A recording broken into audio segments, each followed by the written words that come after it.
Vocês, amém? Bom dia a todos que nos acompanham também nas redes sociais, que Deus abençoe a vida de vocês. Vamos iniciar esse momento fazendo uma oração ao nosso Deus de agradecimento por essa manhã, pela nossa vida e pelo perdão dos nossos pecados, amém? Senhor Deus, obrigado, Pai, por esta manhã, Senhor. Obrigado, porque a Tua graça é que nos trouxe até aqui, é que nos sustenta, é que nos mantém firmes e fortes na Tua presença, Senhor. Nós o louvamos porque tão graciosamente o Senhor nos chamou,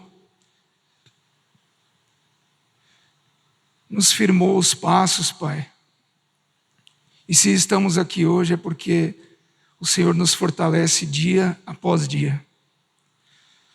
Nós o louvamos, Senhor, pelo perdão de nossos pecados, pela Tua forte mão que nos tirou, Pai eterno, do império das trevas e nos transportou para o reino do Filho do Seu amor, fazendo-nos, Senhor, gozar de paz e alegria em Tua presença.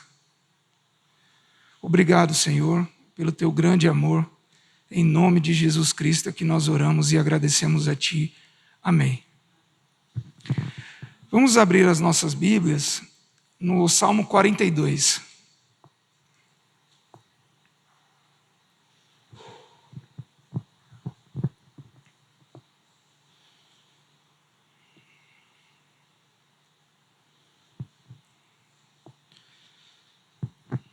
Leiamos. Como suspira a corça pelas correntes das águas, assim por Ti, ó Deus, suspira a minha alma. A minha alma tem sede de Deus, do Deus vivo. Quando irei e me verei perante a face de Deus?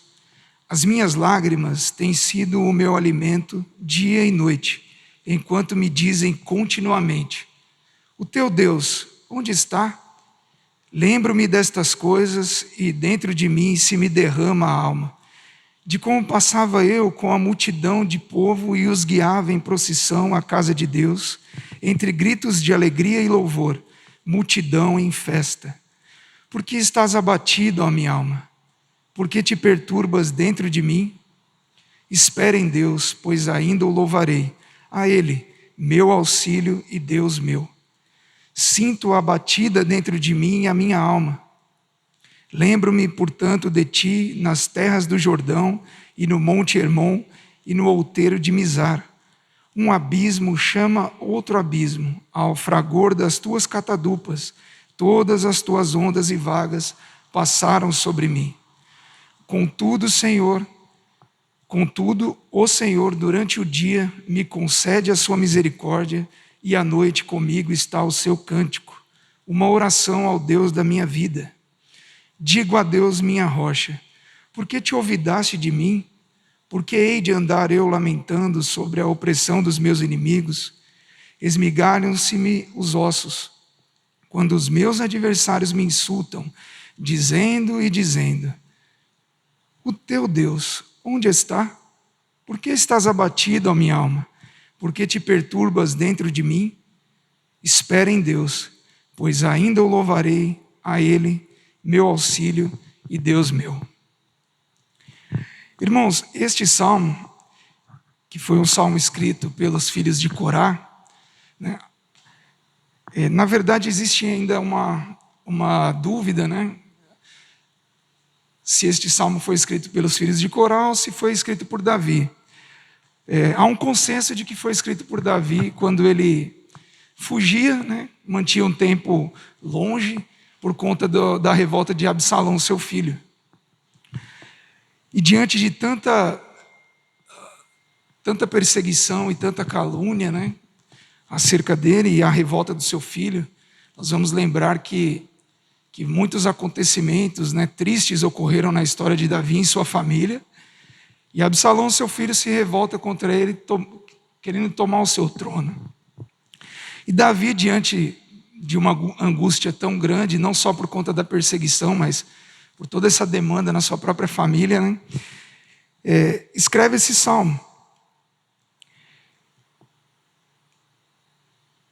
E ele esse refrão que é repetido constantemente: por que estás abatido, ó minha alma? Por que se revolta dentro de mim? Por que eu estou sentindo tanta tristeza, tanta amargura? É interessante porque quando nós lemos os Salmos e as coisas que Davi falava, nós pensamos muitas vezes, né? Como que Davi pode... como que um homem segundo o coração de Deus, né, poderia falar determinadas coisas, né? Porque ele é tão sincero no que ele sente, no que ele pensa, que muitas vezes o Salmo 28 fala, no Salmo 28 é interessante, ele faz uma oração falando assim, né? Ele inicia falando: até quando, Senhor, será surdo às minhas palavras? Imagina, né? A gente lendo isso, como que Davi pode se referir assim ao Senhor? Mas ele sabia, ele confiava, ele esperava naquele que poderia socorrê-lo. Não era na força do seu exército, que era um exército numeroso. Não era nas suas próprias capacidades. Mas ainda assim, esse homem que conhecia o Senhor, esse homem que tinha experimentado tantas coisas da parte de Deus, está aqui agora, fugindo de seu filho, triste e abatido. Ele levanta esse lamento. E além de ser um lamento, é um autoquestionamento, né? Por que está abatida a minha alma? Por que te perturbas dentro de mim? Ele continua no verso 5, né? Espera em Deus, pois eu ainda o louvarei.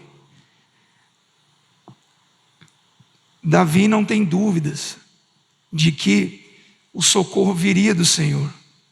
Independente da situação, independente da gravidade, ele sabia que o socorro dele viria do Senhor.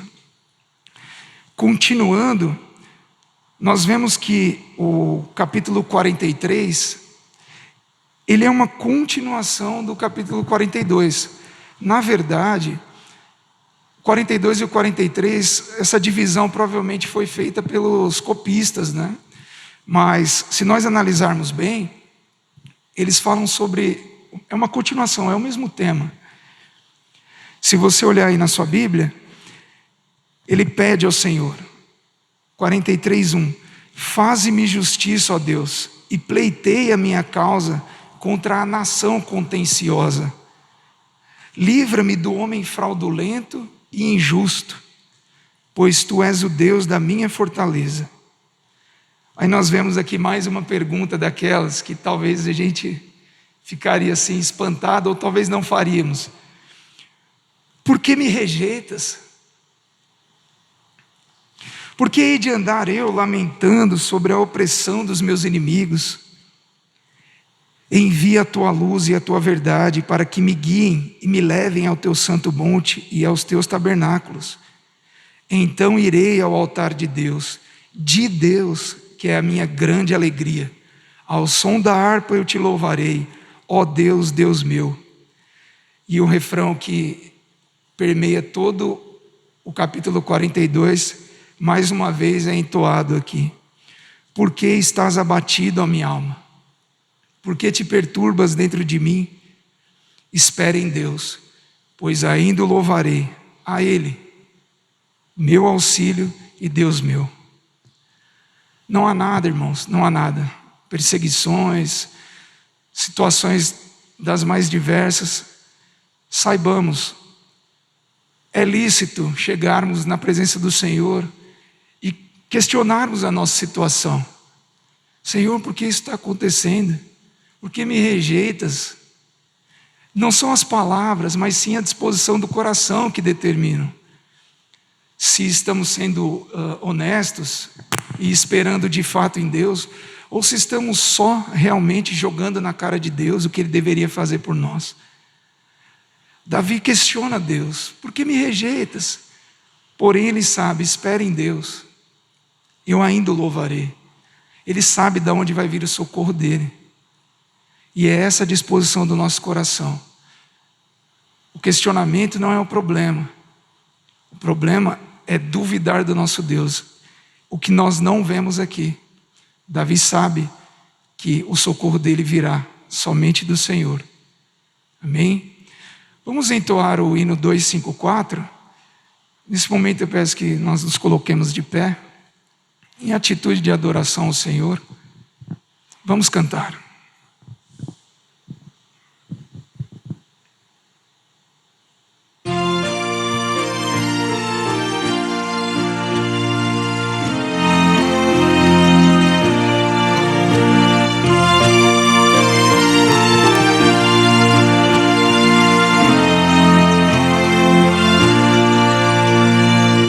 Se o mar se revolta e as ondas nos dão pavor, o céu se reveste de trevas, não temos um Salvador. Não sentida que morramos, podes assim dormir, se a cada momento nos vemos já precisa submergir. As ondas atendem ao meu mandar, sossegai. Seja o encapelado mar, a ira dos homens, o gênio do mal, tais águas não podem a nau tragar, que leva o Senhor, Rei do céu, pois todos ouvem o meu mandar. Sossegai, sossegai, convosco estou para vos salvar. Sossegai, mestre, tão grande tristeza me quer hoje consumir, na dor que perturba minha alma, te imploro, vem me acudir. De ondas do mar que me cobrem, quem me virá valer? Não tardes, bom mestre, estou quase a perecer. As ondas atendem ao meu mandar, sossegai. Seja o encapelado mar, a ira dos homens, o gênio do mal, tais águas não podem a nau tragar, que leva o Senhor, Rei do céu e mar, pois todos ouvem o meu mandar. Sossegai, sossegai, convosco estou para vos salvar. Sossegai.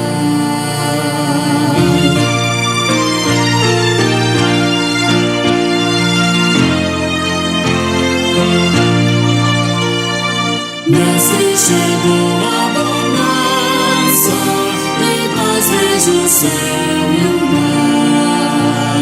O meu coração goza calma, que não poderá findar.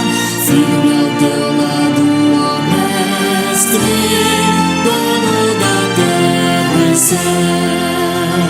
Eu hei de chegar-me seguro ao porto destino meu. As ondas atendem ao meu mandar. Sossegai, seja o encapelado mar, a ira dos homens, o gênio do mal, tais águas não podem a nau tragar, que leva o Senhor, Rei do céu e mar, pois todos ouvem o meu mandar. Sossegai, sossegai, convosco estou para vos salvar. Sossegai.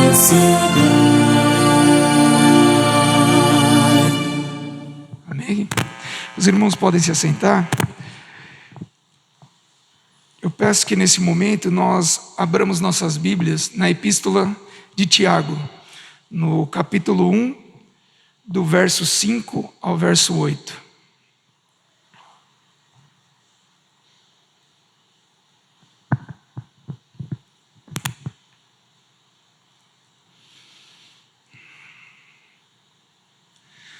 Todos acharam? Tiago 1, verso 5 ao verso 8. A palavra do Senhor diz assim: se, porém, algum de vós necessita de sabedoria, peça a Deus, que a todos dá liberalmente e nada lhes impropera, e ser-lhe-á concedida. Peça, porém, com fé, em nada duvidando, pois o que duvida é semelhante à onda do mar, impelida e agitada pelo vento. Não suponha esse homem que alcançará do Senhor alguma coisa, homem de ânimo dobre, inconstante em todos os seus caminhos. Irmãos, é consenso entre todos que é necessário ter fé em Deus. Nós sabemos, por exemplo, quando se fala dos heróis da fé, em Hebreus 11:6, que a palavra diz que aquele que se achega a Deus, necessário crer é necessário crer que Ele existe e que Ele é abençoador daqueles que o buscam. Porém, existe uma realidade em nossas vidas, comum a todos, que é a dúvida. Num sentido positivo, nós lemos este texto e é tranquilo para nós, precisamos ter fé em Deus. Mas como nós abrimos aqui falando, e como o cântico que nós lemos, aliás, o cântico que nós cantamos, o Sossegai, nós vemos quantos questionamentos. Mestre, o mar se revolta. Você não está vendo? Isso é uma atitude de dúvida. As ondas nos dão pavor. Você não vai nos acudir, você não vai nos socorrer. E aí nós lendo este texto, nós pensamos, puxa, o que Pedro estava sentindo ali? O que esses homens que escreveram esse cântico estavam sentindo? Como que eles podem levantar determinados questionamentos, Então, pouco falamos sobre essa realidade, sobre a dúvida. Nós vamos continuar batendo nesse tema, neste momento. O que podemos definir como dúvida? O dicionário diz assim: primeiro, incerteza entre confirmar ou negar um julgamento ou a realidade de um fato. E em segundo, é hesitação entre opiniões diversas ou várias possibilidades de ação. O que podemos então afirmar ou tirar sobre a dúvida? Alguns tipos de dúvida é interessante nós destrincharmos um pouco mais. Existem dúvidas na Bíblia que são dúvidas genuínas, como nós lemos aqui no livro de Salmos, Davi questionando sua situação perante Deus e não Deus, São coisas diferentes. Vocês vão se lembrar da história de Nicodemos também, Nicodemos, que era mestre em Israel, que era esperado dele saber coisas mais profundas, do que ele sabia, como o próprio Jesus concluiu. Ele se achega a Deus, achega-se a Jesus, em suas dúvidas e pergunta: mestre, como que eu posso ser salvo? Qual que é a realidade? O que você está ensinando? Tá bom, é necessário então que você nasça de novo, e aí pronto, Talvez muitos de nós, ouvíssemos aquilo e ficássemos em silêncio, como é comum muitas vezes, nós ficarmos em dúvida e ficarmos em silêncio. Mas Nicodemos não tem vergonha de perguntar: mas como isso? Eu vou entrar no ventre da minha madre novamente. Ele não tem medo, ele é mestre em Israel, mas ele não tem medo porque ele quer saber, ele quer entender o que está acontecendo. Então esse é um tipo de dúvida genuína. Nós lembramos no livro de Atos também, quando Filipe encontra o eunuco, lógico, impelido pelo Espírito, ali havia um plano, né, do Senhor de levar o evangelho para aquelas terras distantes por meio do eunuco. Mas Filipe poderia ter ido de forma arrogante, né? Mas você não sabe, você não está lendo o texto, não está entendendo. Mas não. Ele simplesmente pergunta: você entende o que você está lendo? Não. Então, eu vou humildemente te explicar. Até mesmo no Salmo, quando nós lemos aqui, no Salmo 42, Davi fazendo aquele questionamento ao Senhor: né? Por que me rejeitas? Até quando? Né? O inimigo estará aqui à minha porta, fazendo tudo isso, e o Senhor não vai me atender, não vai me acudir. Então essas dúvidas, né, elas são genuínas. E não há problema algum de chegarmos ao nosso Deus em oração e questionarmos a nossa situação. Mas existem também aquelas dúvidas que a gente poderíamos chamar de dúvidas ácidas, né? Eu costumo chamar de dúvidas ácidas. É aquela dúvida que ela não tem intenção de ter os seus questionamentos esclarecidos, ou ter a razão daquela situação esclarecida.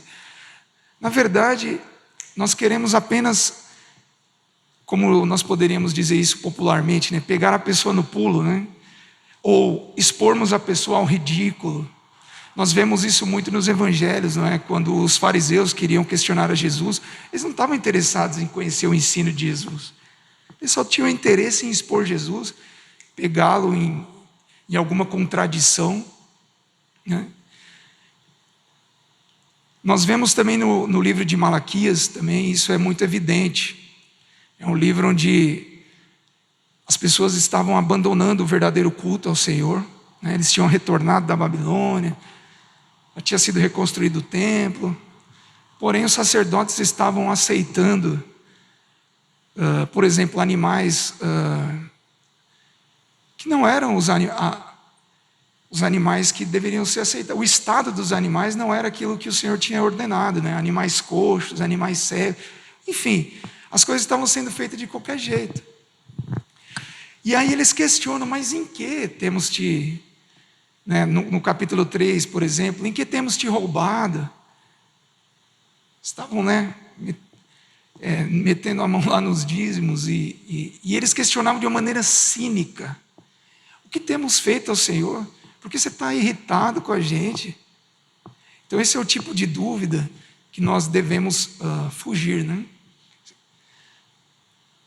Nós vemos, por exemplo, em Isaías 1,18, o Senhor fazendo um convite a nós: vinde, arguime.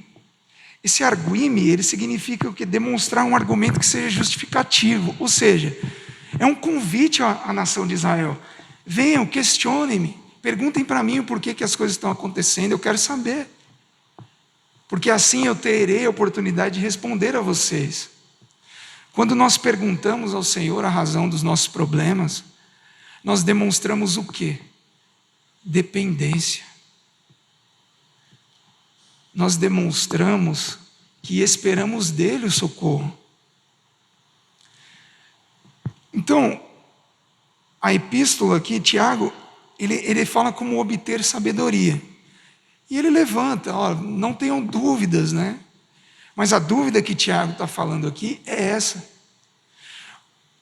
Porque eu reafirmo, muitos de nós temos tranquilidade em sabermos quando estamos ali naquele, né, animados e crendo no Senhor. Mas existe essa realidade em que muitas vezes nos sentimos desamparados e em dúvida mesmo. E ao invés de levarmos isso ao Senhor, nos sentimos mal e muitas vezes até desanimamos e não deixamos a oração de lado. É importante lembrarmos: o Senhor nos chama, Ele nos convida Em Jeremias, capítulo 29, no verso 11, o Senhor lembra: eu sei os pensamentos que tenho a respeito de vós, pensamentos de paz e não de mal, para vos dar o fim que esperais. Então, irmãos, nós precisamos ter esta atitude. Não tenhamos medo de chegar ao Senhor e perguntarmos a razão das coisas que estão acontecendo. Vejamos que até no momento de dúvida, nós precisamos ter fé. Parece contraditório, mas a verdade é que a dúvida proposta aqui é aquela que realmente tem interesse em conhecer a vontade do Senhor. E para conhecer a vontade do Senhor e ir até Ele, é preciso sim ter fé.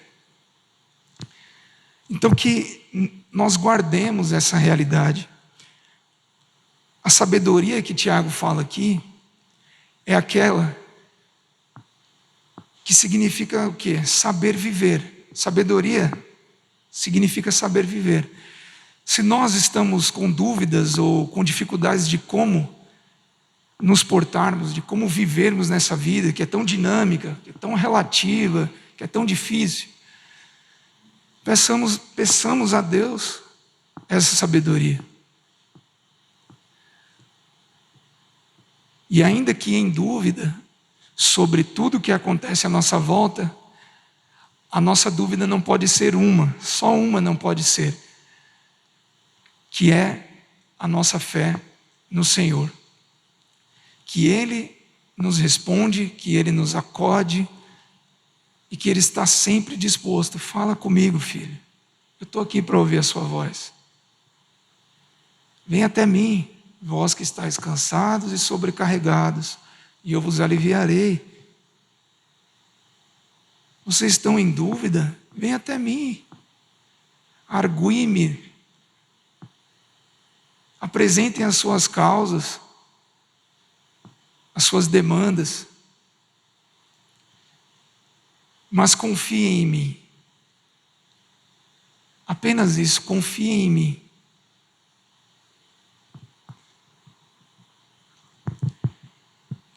Neste mesmo espírito, irmãos, oremos ao Senhor nesse sentido, buscando a presença dEle, colocando as nossas demandas na sua presença, confiando que Ele nos responderá no tempo devido. Senhor, nós agradecemos a Ti, Senhor, por esta palavra. Nós cremos, Pai, que as respostas vêm de Ti, Senhor. Que o nosso coração espere em Ti. Que creiamos, Senhor, nas Suas misericórdias, na Sua justiça, que não tarda, pois vem no tempo devido, e não falha, porque o Senhor não é homem para que minta. Que o nosso coração, Senhor Jesus, descanse no Seu sacrifício e na Sua obra, Pai. Que possamos ir até Ti, Senhor, com o coração dobrável, disposto a aprender. Que possamos exercitar, Senhor, a confiança por meio de uma vida de oração a Ti, sem murmurações. E se necessitamos de sabedoria, de saber viver a vida que agrada ao Senhor, que tenhamos um espírito humilde, Senhor, pedindo a Ti, Pai, esta sabedoria. Que a nossa vida, Senhor, seja levada de modo a agradar ao Senhor. Que possamos viver de maneira íntegra, inteira, 100%, Pai eterno, dedicados à Tua vontade. Ah, Senhor, sonda-nos, Pai, e nos conhece. Vê se em nós há algum caminho mau, Pai, e dirige-nos pelo caminho eterno. Que sejamos, Pai eterno, constantes na Sua presença. E ainda que tenhamos dúvidas, Pai, que todas essas dúvidas sejam levadas a Ti, que é o nosso Criador e que conhece, Pai, os nossos pensamentos e o nosso coração. Nós oramos e agradecemos a Ti, Senhor, em nome de Jesus Cristo. Amém.